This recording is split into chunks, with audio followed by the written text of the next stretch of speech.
बालेन शाहको यो भिडियो एकचोटि सबै नेपाली साथीभाइहरूले हेरिदिउँ त। कसैले पैसा खर्च गरिरहेछ, कसैको पैसा तपाईँले खाँदै हुनुहुन्छ चुनावको अगाडि भनेपछि यति कुरा बुझ्नुहोस् कि त्यो जसको खानुपर्छ त्यसले त त्यो कमाउनु पर्यो। त्यो उसले 1 करोड खर्च गरेछ भने त 5 करोड उठाउँछ भन्ने कुरा चाहिँ मान्छेले दिमागमा चाहिँ अब बसाउनु पर्यो क्या।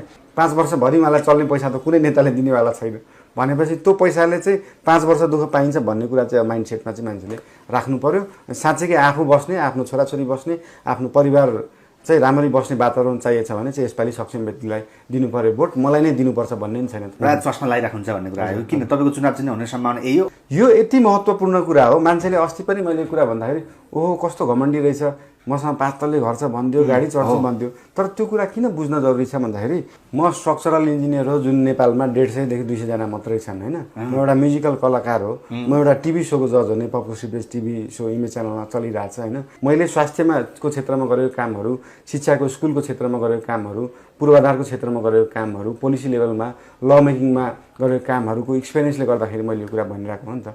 मैले पढेर मात्रै भनेको होइन, त्यो सम्बन्धी काम गरेर मैले यो कुरा अनुभव चाहियो। हजुर अनुभव छ।